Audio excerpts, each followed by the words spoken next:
Hello and welcome to this short course about developing a positive relationship with your child's school. This is a course for parents and carers, particularly those who might not have had the best relationships with their child's school in the past, either because things might have become a bit negative or toxic, or perhaps you haven't really felt that the school have responded as proactively and positively as you might have needed if your child has had a particular challenge or difficulty, for example.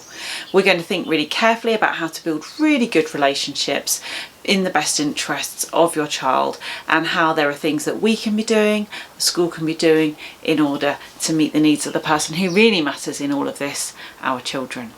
This course is one of a series of courses that have been commissioned by Resilient Rutland, which is a national lottery funded project. I really hope you find it helpful.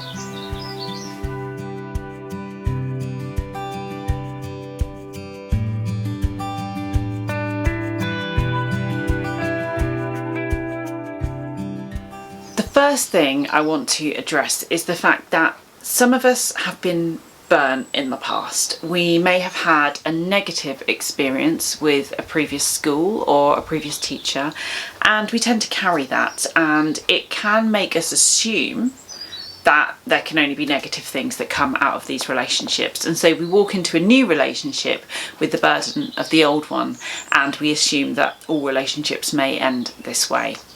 It's really important, not just when working with schools, but with all relationships actually, that we allow ourselves the opportunity to have a fresh start when the opportunity presents itself. So if your child has moved schools, or they've moved class, or between school years, and you've got the opportunity to create new relationships, see this as such. Start again. Try not to carry the weight of negative expectations from your past experiences into your current experiences. What we tend to find is that people of all ages will either live up or down to our expectations. So if we walk in expecting the worst, we sometimes find that that's a bit of a self-fulfilling prophecy. If instead we try to leave that behind and we start again with a blank sheet of paper, and we think we're going to make the most of this, and we allow ourselves to dream a little bit about what good might look like here, then we might find that we're pleasantly surprised.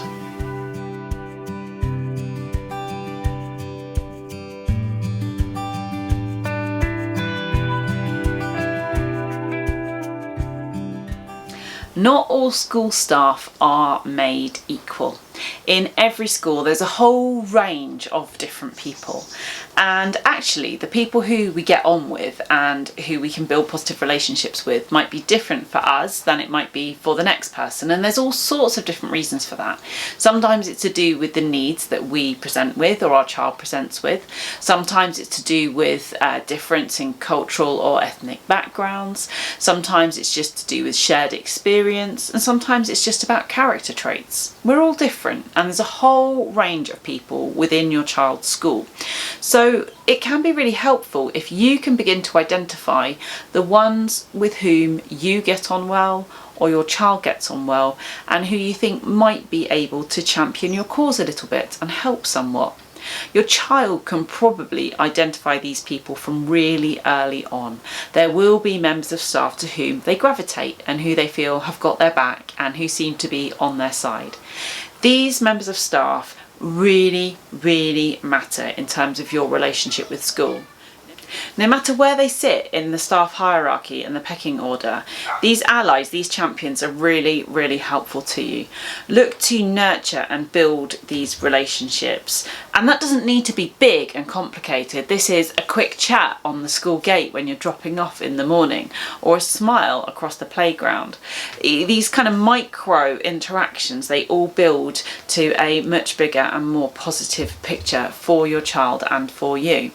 And what you'll find is, even if the member of staff with whom you've struck up this good relationship doesn't sit high within the school hierarchy, and they might not have lots and lots of power and influence over decisions that you might be wanting to have power and influence over, what you'll often find is that they can be your way in. They can help you to understand to whom concerns can be escalated. They might be able to help you understand how things actually work and happen in this school, and who is able to help you to make things happen.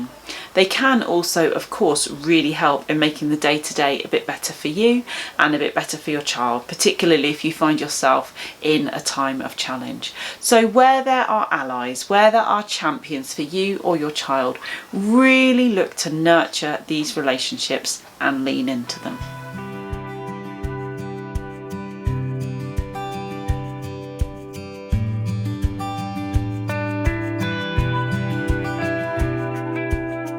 School staff have years of expertise and training that you can draw on if you so choose.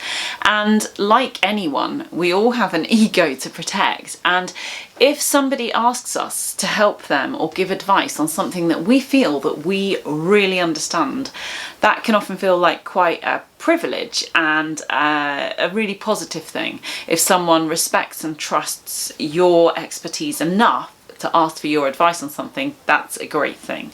And so do this. You'll find that school staff have got loads of ideas, loads of resources, loads of strategies that might be able to help you to help your child. And also that when you do this, it helps to build that relationship with the individual staff members and with the school, because it shows I value you, I trust you, I care about what you have to say. So approach the school, approach the staff and proactively ask for their help, their advice, their ideas and their strategies to support you to help your child.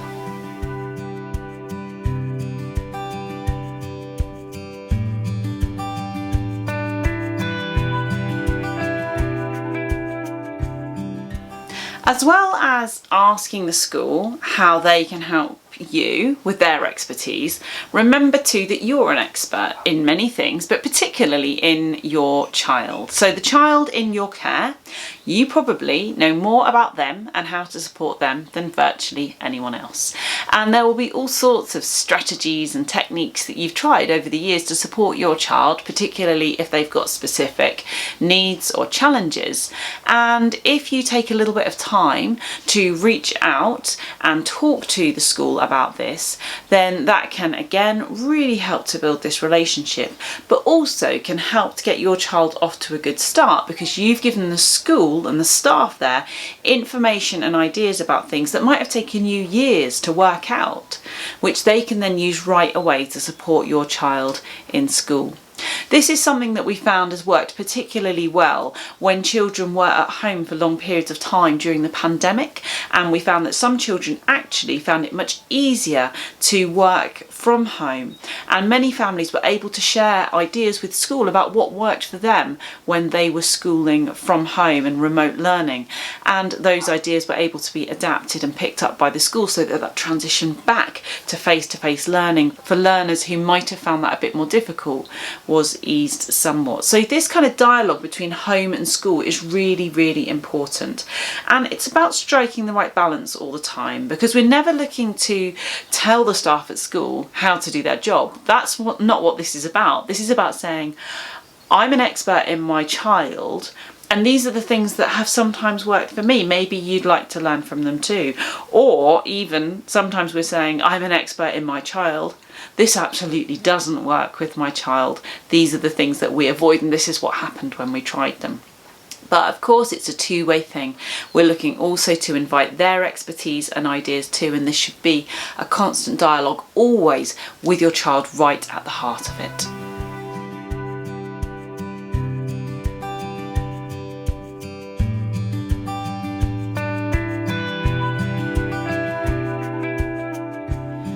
One of the things it can be very difficult to be as a parent or carer is to be patient.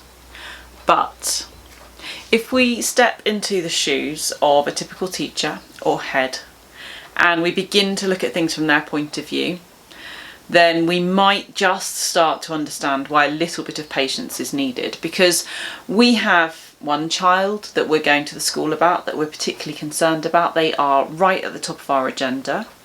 But typically a member of staff that you're going to be talking to might have 30 children in their class, or 100 children in their year, or hundreds of children in their school, all of whom need a little bit of their attention and care every single day. That does not mean that your child does not matter, but we must just remember that our schools staff have got many competing priorities, so we have to be a little bit patient. Also, there can be many layers of bureaucracy and lots of things that have to line up in order for change to happen for our children sometimes too. So again, a little bit of patience can be needed sometimes here.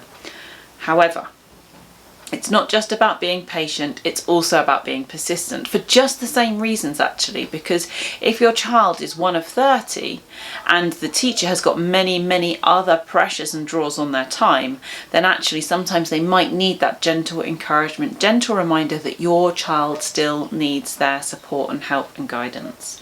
So we're going to be patient, we're going to recognise that teachers can't drop everything and do what you need them to right now. We're going to recognise that there are sometimes hoops that they have to jump through that might take time, but we're going to be persistent and we're going to keep reminding them that my child, 1 in 30, 1 in 100, 1 in 300, does matter and does need your help right now. Just reminding you, just following up on that conversation that we had. So we're going to be patient, we're going to be persistent and proactive. So we're going to reach out. We're not going to wait for the school to contact us if there are early signs of an issue or something that we think needs to happen. We're going to actually reach out and make positive, proactive suggestions about what might happen. And we're always going to, if we can, stay positive. So it's all about the P's, the 4 P's. We're going to be patient, we're going to be persistent, we're going to be proactive, and we're going to try to remain positive. So it can get a bit frustrating and it can feel like things aren't happening quickly enough or things aren't right, but try to be positive in your interactions if you can. This is going to work in your best interest and the child's best interest, because if this relationship stays a good, healthy, positive one, it's much more likely that the things that you need and want to happen will happen. As soon as these relationships begin to sour, things tend to work out less well for the child because everyone's not singing from the same hymn sheet anymore. So we're going to be persistent and patient and positive and proactive, all of the P's.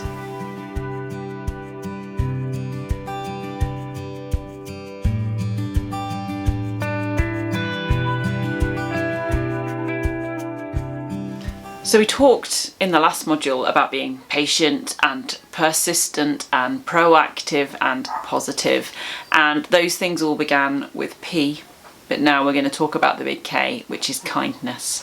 In all of our interactions with school, and particularly with individual staff members, please be kind if you can. It can be very frustrating sometimes when we can see that our child's needs aren't being met, and sometimes that frustration, that distress can boil over and it can come out in angry emails or anger on the phone or in person. This very rarely will work to your benefit or the child's benefit. So if we possibly can, we need to try to be calm, be curious and be kind, and explore together with the staff how we can work with one another to resolve these issues and to do what's best for our child. In particular, it can be very tempting and very easy to write very angry emails. Now, the thing with angry emails, and this is advice for life, not just for working with school, but the thing with angry emails is they take a moment to write, they make you feel better because you get it all out and it's on the email, then you hit send, and often actually then you've moved on, you've mentally checked out from that situation, the bile is out of your blood, into the email, and you've moved on. But the person who receives it then has in writing this anger, this bile, this frustration, this meanness sometimes, and it sits really heavily, because even at times when it might look to you that your child's needs aren't being met, that someone isn't doing what they need to here, I would guarantee almost every time this is not because the teacher or the other staff members don't care. There's usually, there's so many different reasons why this might be, but virtually every person I've ever met who works in education, fundamentally at the heart of it, they love the children. And When that is the case, when someone accuses you of not getting things right or shows their anger in writing, then you've got something you can beat yourself up with, and that's not nice. And nobody really benefits from that. It tends to just erode staff's self-esteem and makes it much, much harder for them to do the things they need to do. What we need to do with staff really is to work with them and build them up rather than break them down, just like we would with a child. We don't tend to see good results from breaking children down and being angry or unkind to them. We tend to find much, much, much better responses from children, and we see that they grow and they thrive and they flourish when instead we hunt for the good, when we build them up, when we feed them positive feedback and praise. This is hard when you're frustrated. This is hard when your needs aren't being met. So if you've got difficult things that you need to communicate with the school, just think about how you can present these in a really emotion neutral way. So we want to present facts. We want to present them calmly and clearly and communicate them where we can kindly. Just always remember that teachers and school staff are people too. Step into their shoes and imagine how it might feel to receive this email. My absolute top tip here, and again, rule for life, not just for communicating with school, but especially when communicating with your child's school. If you are angry, it may help you to write the email.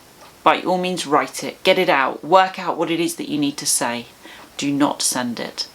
If you think you might need to send it, sleep on it and then reread it in the morning. Think to yourself, is there any way that I can remove any of the emotion here? And if you still feel that this absolutely needs to be communicated, I would suggest that you do not hit send, but rather that you print that email and that you take it with you and you try to find a place of calm and you have this meeting face to face. You're much more likely to resolve this and to be able to convey your points clearly and to come to some form of resolution if you have these meetings in person. And if you're not able to do it in person, then doing it over video call or Zoom or Teams or even the phone is better than the very, very cold, harsh reality of an email, which remember can be read again and again and again and again.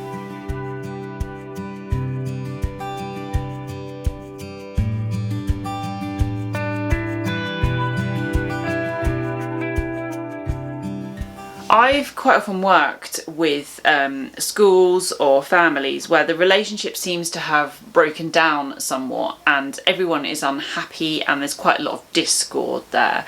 And when I pick this apart with people and we begin to examine what's gone wrong, often the key issue here is actually one of communication, and we find that our wants and wishes haven't actually been clearly communicated. So it's often the case that the child wants one thing, the parents or carers want another thing, and the school want another thing, and this hasn't been properly shared and communicated in a really clear, consistent, concrete way. So we're all aiming for different things. Therefore, it's really unsurprising that no one is happy with the status quo, because we all want different things, we're all aiming for different things, we're all pulling in different directions, and so we're not getting where we need to go. So it's really, really important that we have a very clear idea of what we want and what we need from a situation, and that we work really, really hard to ensure that that is clearly communicated with the people that matter. We won't always agree on what is needed from a situation, but if we don't clearly convey what we want and what our hopes and aspirations are for a meeting or from the next term or for whatever, if we don't clearly communicate that, there's very, very little chance that we're likely to achieve it.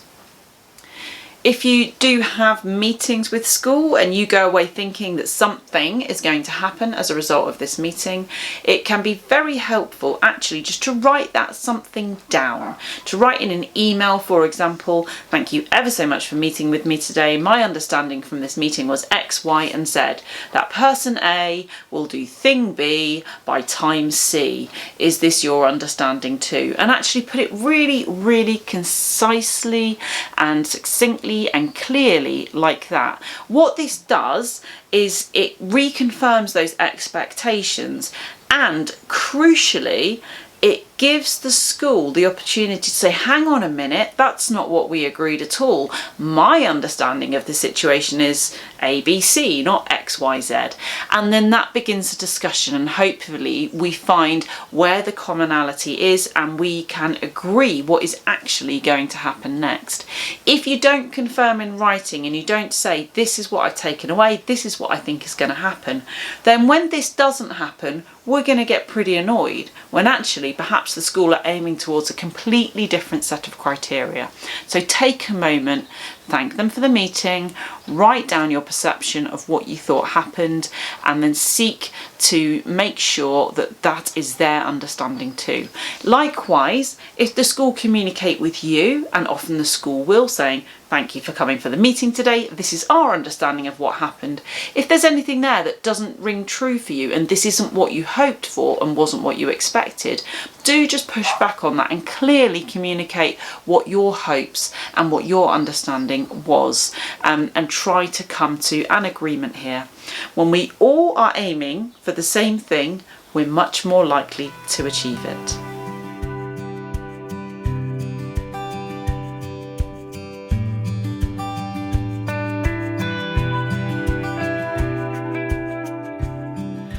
One of the things that can happen is that relationships and school and all these things can begin to sour, and sometimes just minor irritations can become bigger and bigger and bigger and come more and more to the forefront of our mind. When things aren't going so well for whatever reason, we tend to zone in on the negatives, and so the whole thing can feel more and more and more negative. And you might have noticed this with your child and school. Sometimes things are going great and everything's brilliant and they're talking about their friendships and what went well today, and that's all great. But if things begin to sour even a little bit, it can only take a relatively small thing for the big balance to begin to tip.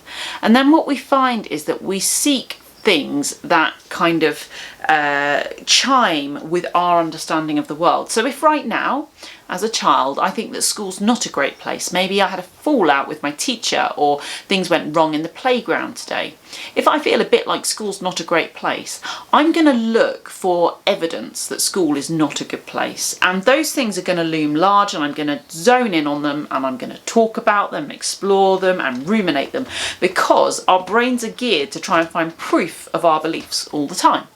So what we need to do is to try and flip that if we can, because we don't want for us, for our children, for teachers to think that this is negative. We want our children to have a good and positive experience of school.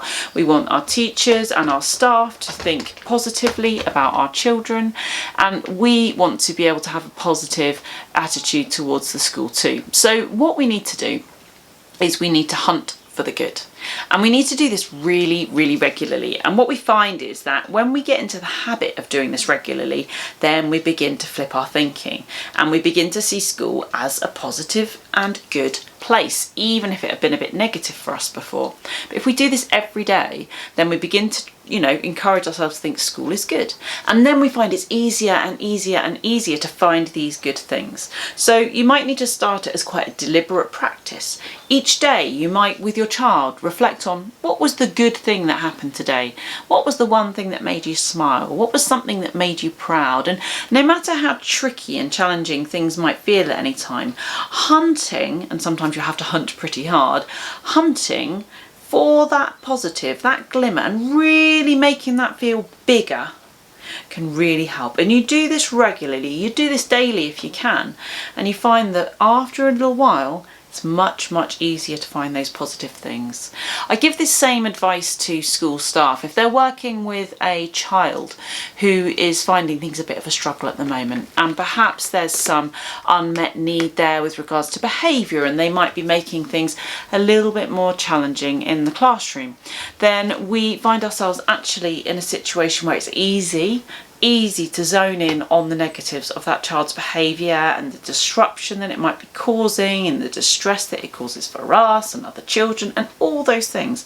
But that is a very negative cycle. Things tend to get worse. If instead we try to flip that thinking and we hunt for the good, we look for the one moment in this day when this child's behaviour was neutral, or even better if it was good and positive, that's great. But even if we just look for the neutral bits and we try to really zone in on that and we dwell on it and we make it feel bigger, then we can begin to address our thinking about that child. So it's just the same approach. We're going to hunt for the good. When things feel bad, hunt for the good, hunt for it regularly and try to make it feel bigger.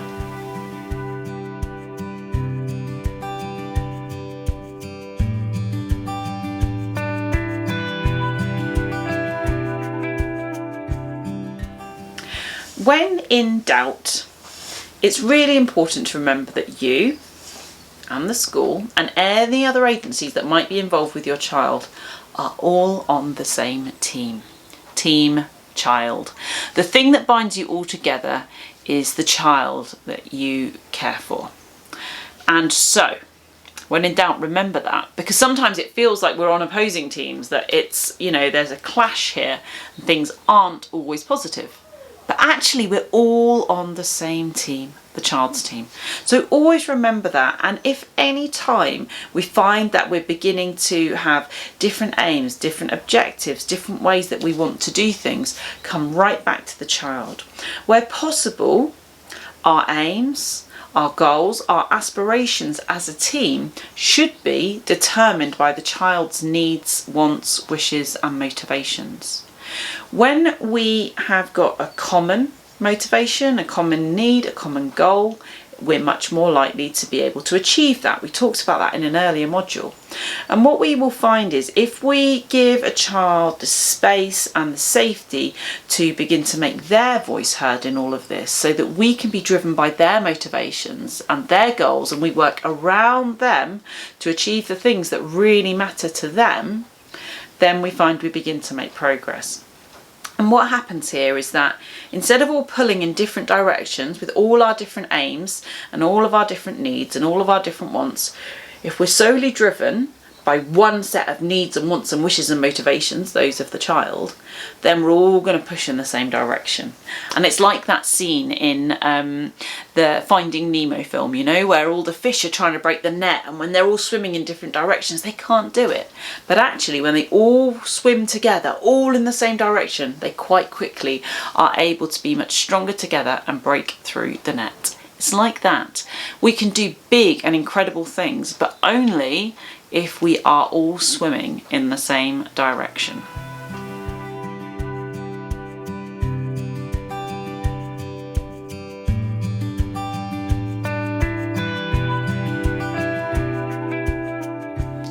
Never ever underestimate the power of a simple thank you. Thank you are the most powerful words that we can say, and we do not say them often enough. When you take a moment to thank a member of staff who has made a difference to you in a tiny way or in a big way, it really, really makes a difference to them. You have to remember that people working in schools do so because they, on the whole, love children. This is a vocation for them, and the most wonderful thing is when they see children thrive and when they hear from parents and carers and children that they're doing the right thing. This matters more than almost anything else that we can do for them. We can give them gifts, we can give them many things, but the thing that really makes a difference is when we stop and we say thank you, and we do it in a way that really does so meaningfully. So really sincere thanks, really specific thanks. Write it down, give it to them in a card, show your appreciation in a really heartfelt way. I can promise you that those notes that you might write that might just take a minute of your time will be treasured for a lifetime by staff. In particular, if there have been any kinds of challenges for you and your child with this journey, taking a moment to reflect on the bits where it went right and reaching out to staff who might have got frustrated and upset and distressed at times by this situation, reaching out to them and saying thank you for sticking with my child can really make a big difference. Don't wait till afterwards. You know, you might realise 3 years later, gosh, my child's in a really different place now, and this is all thanks to Mr. Greenwood. I must write him a note of thanks. I mean, yeah, do that, but also try to notice as it's happening. Try to notice what's making a difference. When your child comes home and says, so-and-so was really kind to me today, or I found it really difficult in this situation and this person did such and such a thing and that was good. When you take a moment to reach out and say thank you, and specifically say, this thing that you did for my child today made a difference to them, not only does that build them up and boost them and give them that motivation that they need to carry on, because it's a hard job that they do, but also it actually hugely increases the chance of your child's needs being met in a similar way again. So it will help them to recognise what's working. And remember too that sometimes the things that work for your child, it might not be really obvious to the staff at the time. It might only be when your child comes home that day or when you reflect at the weekend that these moments that made a difference become really apparent. So reach out, talk to staff, write them notes, drop them an email and say thank you, and be specific about what it was that they did that made a difference. It will make them feel great, it will make you feel great, and it will encourage them to do those things again and to share that practice with other staff too.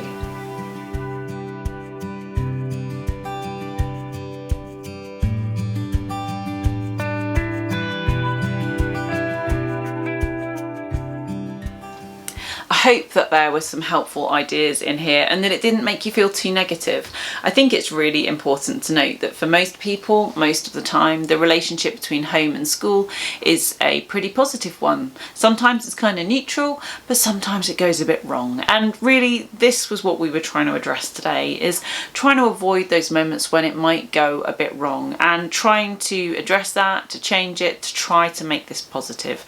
Because as I've said repeatedly throughout this course, we are all on the same team, the team of the child. When we work together, we can do great things. Thanks for watching.